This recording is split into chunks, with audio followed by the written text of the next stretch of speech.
Marino Show. Hello, everyone. Welcome to The Marino Show. I'm your host, David Marino. Today, I'm speaking with filmmaker Ronald Short. I'm so happy to have him. He's made a number of films, specifically horror films, which everybody knows I love. He's made several short films, including The Rink, Body, which is playing in many festivals right now, Breaking and Entering, and he has a few others as well. We're going to get into all of that. Ronald, thank you so much for joining me today. Thanks so much for having me. I'm excited to be here. Talk Thank you. horror.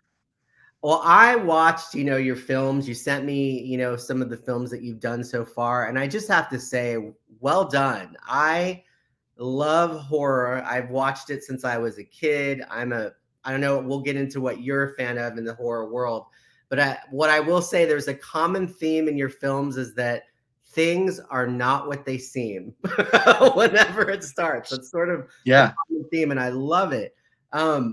So what is it about horror and the horror genre that attracted you? I know why I'm attracted to it, but what was it about that genre specifically that just piqued your interest?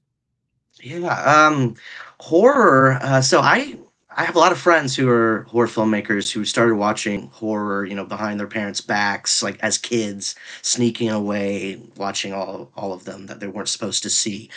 For me, I was too afraid. I was my imagination. I just saw the covers of the horror section at the VHS, the video rental store, and I wanted nothing to do with it until I was a little older. I was around 11 or 12 when my interest grew for horror because my mom and my family in general really love Halloween, the John Carpenter film.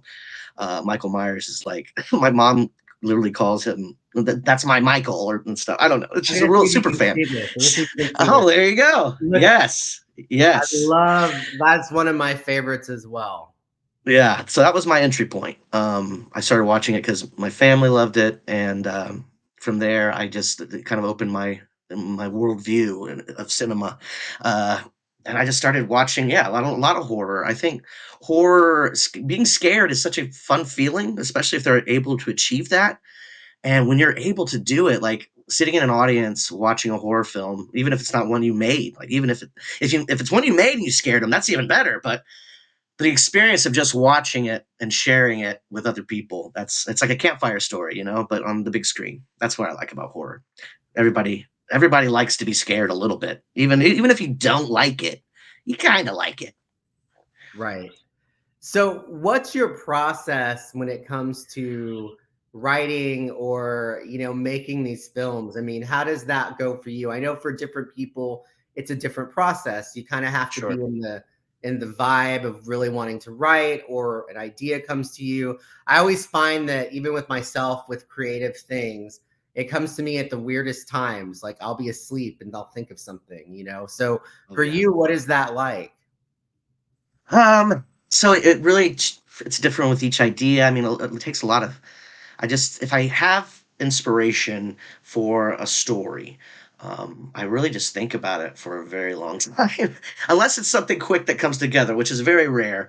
But I just think about it a lot. And for me, I'm also like in comedy in the comedy world. So I've made a lot more comedy than I have horror, only because of budgetary reasons. It's just a lot harder to make a horror film because you want monsters or killers or blood or whatever. With comedy, it could just be two people talking and saying funny things. Horror needs a little something else. I mean, that's not always true. Obviously, you can make tense pieces that are just people. Talking over a gun or whatever. I don't want to limit anyone. But for me, I was focusing on comedy, and I still love comedy. Comedy is a big part of me as a creator. So being able to make horror was trying to find the funding to do it. And so with our first one, Breaking and Entering, that was the first horror film I made in Austin. Um, I'm originally from Indiana, and I moved down here in 2009. So I've been here like 14 years now. Anyway, that was my first one, and we made that for nothing. We got a group of friends together. We asked a lot of favors, and then we just put it online. So that was one that kind of came together, but I wanted to do bigger things, and without money, you're stories are limited, unfortunately, or are limited. Not I didn't want to make it sound like I said are unlimited, are limited. Um, so yeah, being able to make horror now is just being a little more blessed in life. I'm not a substitute teacher anymore. I do more freelance video work, so I have a little more money to be able to do what I want to do. I do the freelance so I can do the personal stuff. You mentioned Breaking and Entering, which I watched, and it was really good. And you Yes. actually act. So Oh yeah, yeah, yeah. so you were in that one, correct? Weren't you in I Breaking and was, Entering? yeah. Yeah. Hmm. Uh, so that was cool to see. I wasn't expecting that. I loved it. What the other thing I like about your films, and we'll get into some of the other ones, and we can even talk about some of your comedic efforts as well. Sure. But I think that in film, especially horror film, that music plays it has such an integral role in Absolutely. the story. I almost feel like it's a character in its own. Like think of Halloween, everybody knows that theme.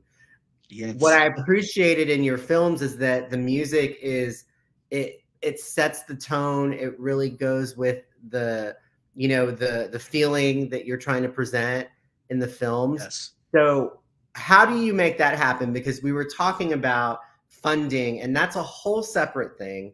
So when you approach horror and the music, where does your mind go when you're thinking about the film? Do you do that after, or do you kind of have an idea in your head of what you want that to sound like, or do you work with people that you know that are musically inclined? How does that process work Yes. for you? Recently, my really good friend and from college friend, he also moved down to Austin a little bit after me, but he is gotten really into music. He was a band person in high school. He played drums, I believe, but he's gotten really into music the last several years, more so than he was, and he's been scoring my stuff. So that's been very lucky because he's a good friend. So we trade favors for work. It's nice to be able to have that. The way I visualize music for, let's talk about Body and The Rink in particular. Those were both things where music was there when I was writing it, or at least the thought of what I wanted. Because with Body, obviously, there's a song that the thing sings that we had to record, and I didn't want it to be something we've heard before, but I wanted to be have a familiar feel. So I worked with Kyle on that, and we actually are the voices on the track. I am the talking doll. I say the lines, and he sings the song in between the lyrics. So he's a hell of a collaborator. And then with the Rink, that was obviously I wanted a disco esque feel, the 70s kind of feel.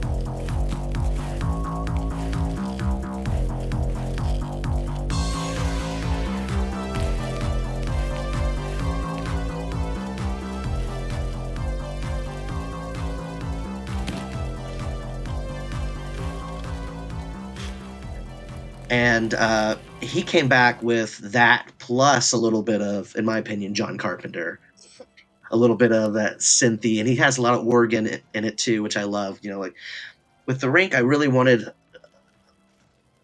like a timeless kind of feeling. You don't really know when it's happening at first. We're in this old kind of roller rink. People are wearing nondescript clothes. The music is obviously inspired by the 70s and everything. And then, spoiler alert, they are vampires, which are also, one of the oldest monsters out there. And so I really love that he put the organ in there. That's kind of got that old school, Universal Monsters feel with everything else he was doing. So I'm sorry if I'm rambling, but No, no, uh, no. This is I love it. Like I like hearing like the whole how it all comes together. okay, great, yeah, yeah.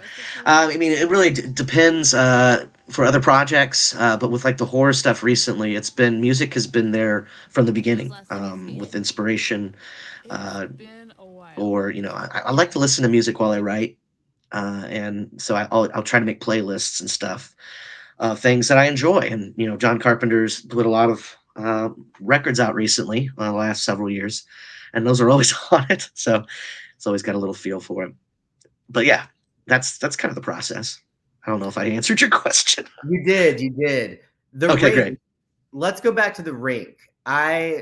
Like I said before we started the interview, I thought that was beautifully shot. I thought that the music was superb and the acting was awesome, as they are in all your films that I've watched. But tell our viewers a little about the rink without giving away the ending, because I wasn't expecting that ending, which Yeah. is what you want, right? I was like, oh Right. no, I'm not going to give anything away. But Okay, great. tell the viewers out there about the rink. Yeah.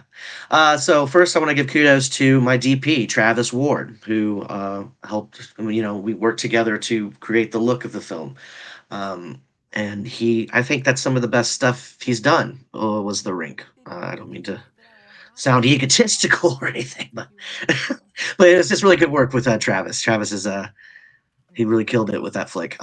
So The Rink came together. Uh, it was an idea for a location at first. My producing friend Carrie Cates, who's married to Kyle, who does my music, small world. She suggested, I think like 10 years ago at this point, we make something in a roller rink. And her initial idea was kind of like a rom com coming of age kind of thing, which is pretty cool. I'm obviously into stuff like that, but I really attached to the rink of the matter, the roller rink. The location really stuck with me, and I just thought about that location for a very long time, several years. And for some reason, I don't know, thinking about how retro roller skating felt, especially then. It really came back during the pandemic. Like a lot of people are skating now, which is pretty cool. But before we were all shut in with our roller skates, um, it was kind of a retro feel. Roller rinks weren't doing the best, and so I was just like, "What is a retro feeling horror that we could put into this?" And yeah, Dracula obviously is one of the oldest horror stories, and vampires are, like I said earlier. Oh, crud! I'm spoiling it. You can talk about the vampires because I don't think that Okay, it doesn't give away like the story. okay, It's okay, okay. because I just that didn't know if was the part, and I'm not going to say it, but kind of sure. the gist of the film and the Yeah, point of it I wasn't expecting that. So I right. think people should watch it. Where could they find it if they wanted to Yeah. watch it? So we have a YouTube, we have a Vimeo, and on our website, www.shortpicturesindependent.com, you can find all of it. And we have direct links. If you go to our projects page, you can click on the posters and it'll take you to the ones that are released. Obviously, Body is not online yet. That's still in festivals, so we're not putting that out yet. But the rink is on, our website and YouTube, Vimeo. It's Spy Productions. Thank you. Body, which is now in the festival circuit. Yeah. Can you give a little synopsis of that? Yeah. So it's a 6-minute horror comedy, very much influenced by Sam Raimi and Toby Hooper. Surprisingly enough, mostly in the camera movements. Anyway, about a couple who find this Halloween decoration. They don't know where it came from, and they're pretty sure they just saw it move. And it goes from there. Like what happens if yeah, what's gonna happen? I don't know. See it in your city. Hopefully it'll play near you soon. So it's traveling the festival circuit. What's that like, Yeah. and how's the process with that with this film? Where are you showing it? Yeah, so we premiered at Dark Red Film Festival in New Mexico, Albuquerque, New Mexico. Really cool, up and coming. I think it's their second year, but really great festival. And then we went to Calgary in Canada. We played it in Texas a couple times. San Francisco. We just played in San Francisco at another Hole in the Head. But the process of film festivals is a stressful one. Honestly, it's costs a lot of money and it's a lot of no's. So you're paying, a lot of bleeping money for your no a lot. Uh, But when when it clicks with them, when it clicks with the viewers who are seeing it, the judges, the festivals, and it's great. You can't ask for anything more. Being accepted and going and having a great experience with the fest. It's yeah. I love being able to travel to festivals. That's how I meet people in the film world, and yeah, it's a joy. It's a privilege. I know your ultimate goal is to make a feature length film, Or yeah, right? I, A I've actually whole made. I've actually sorry to interrupt you, but I have made two comedy feature lengths. okay. But my goal is to yes make a horror a nice budget horror film. Yes. Um, do you know what that looks like at this point? Have you written the story, or do you have any ideas of where you want to go with that? Yeah, yeah. I've got a couple scripts, and we've got one we're kind of focusing on. The working title right now is called "There's Something Wrong with Mom," and it's about two siblings who believe their mother is possessed by something, but it may not be that simple. Something's wrong going on with their mom, and they're trying to figure it out. Okay. So Yeah. you mentioned that you made two feature length films in comedy. Yeah. So what are those, and tell me a little about what those are about. So my first one was Billy and Theodore.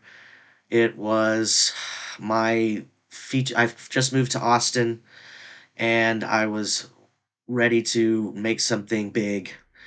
And so I got a nice credit card and made a feature length film. And yeah, it's on Tubi and stuff. It's a road trip film that takes place in Indiana about two friends. I haven't pitched this one in a long time, so pardon me if I stumble. But it's about two friends. One shows up on the other's doorstep asking for their help to escape a toxic relationship. And they go on a road trip to go get his stuff and cut it off. And yeah, it's on Tubi. And my other film is called Good Feels on Wheels. That was one we shot in 2017. And it is currently not available, but it had a very good, a very solid festival run. We won some audience awards, some best film awards and stuff. So it's about a woman who comes to Austin to uh, meet up with a guy she's been talking to long distance, and he ends up ghosting her. So she eventually has a one night stand and meets that one night stand's roommate, who is a weed delivery guy, and he takes her around town as he delivers weed. When did you first start, building your interest, or when did you get the bug to make films? Because I know just from talking with several filmmakers, as you've even talked about, it's not easy. There's the funding aspect of it, there's finding the right people to work with, and you're doing it, it's usually a small production and you're trying to do a lot with a little. But were you always interested in filmmaking from a young age, or was it something that developed later in your life? Yeah, so definitely, I was interested in it. Starting off, I was more interested in storytelling. Like I originally wanted to be a cartoonist. Like cartoons were the thing I wanted to follow, but it was just so much work. It was just so hard.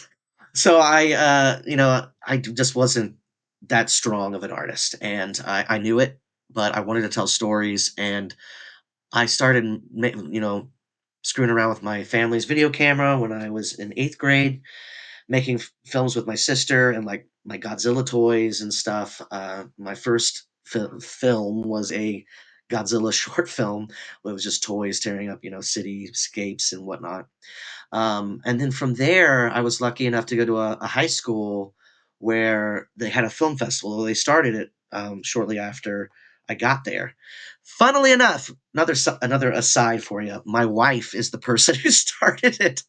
I married her eventually, but and she produces my films now. Anyway, so I was making films every semester for that, and that got me in this mentality of I should be making something anytime I can, even if it's something with just me and my cell phone or whatever.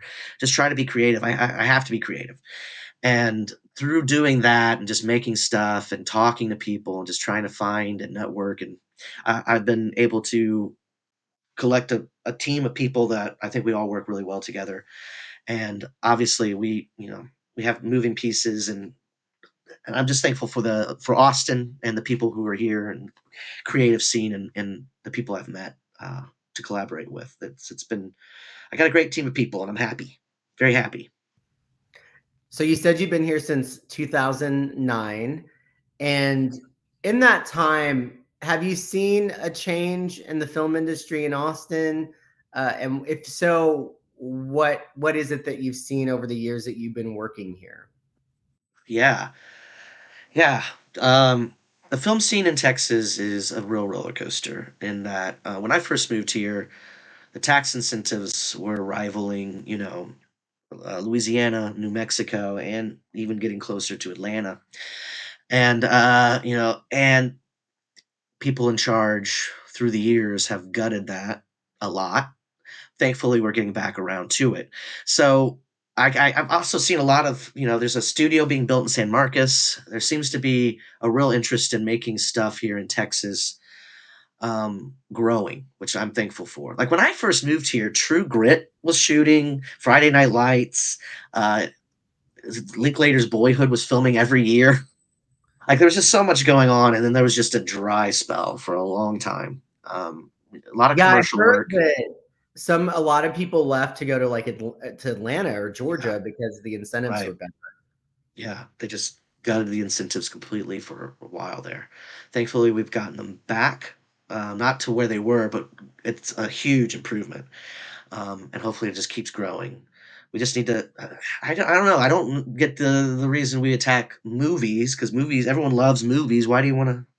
Just come on. Art in general. We all love art. Just And let I people feel be like creative.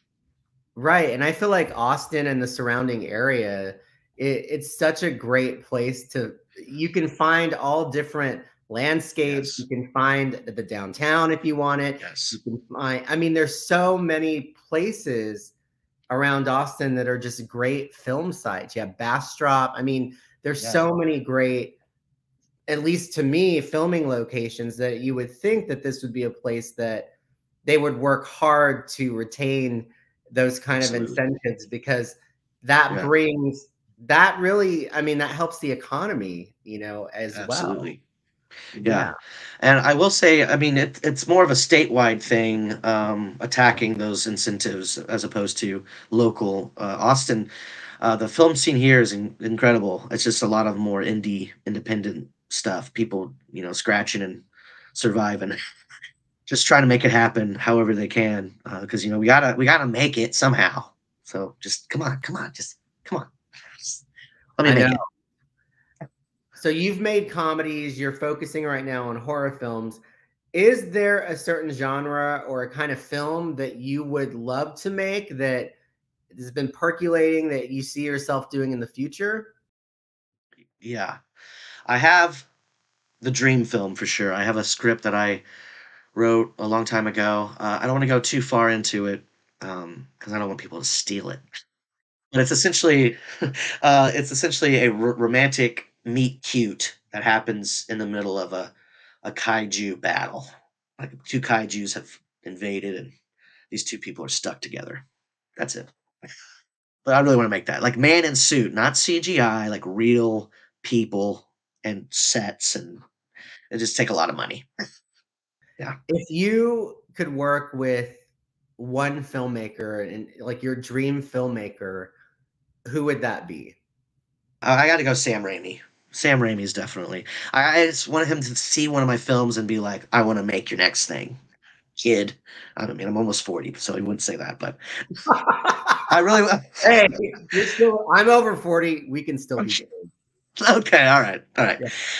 I want to produce your next film, kid. That's what I want to hear. So yeah, Sam Raimi is a dream for sure. He's a big inspiration because being someone who loves horror and comedy so much, he just melds them so well.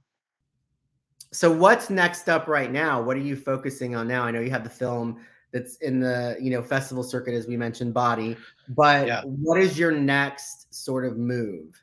So I've got this little puppet project. I'm a big fan of Jim Henson, and we're doing a little 4 episode web series, kind of a proof of concept about these two stoners who adopt a cat who is a puppet and who is also a stoner.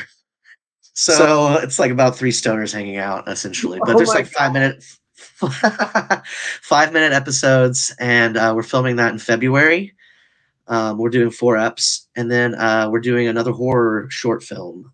This one's a super short one. It's like 4 pages long, but it has a monster.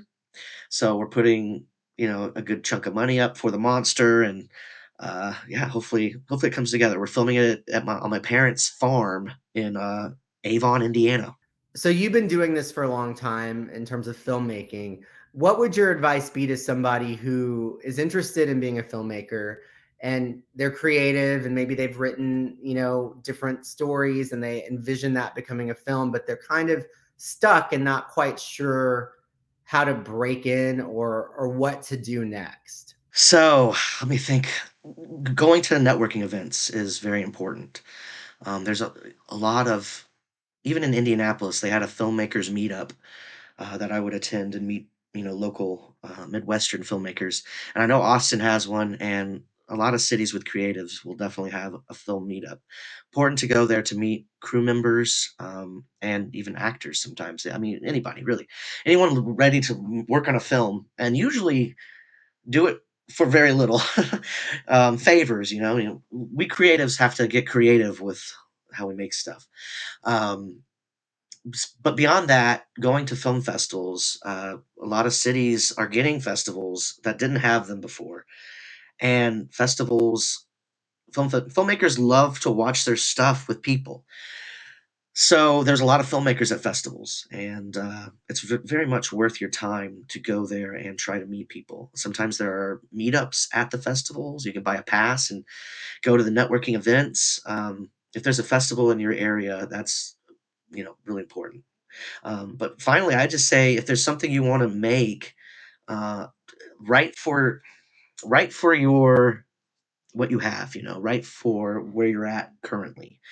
A lot of my sketches and my shorts starting off were comedy and just people being stupid idiots. Just talking and saying funny things. Uh, if you want to be creative and you want to scratch that itch and get better at it, just start making those things. Even if you have no money and you're just asking your sister to act, you should just do it. Just try it. Give it a try.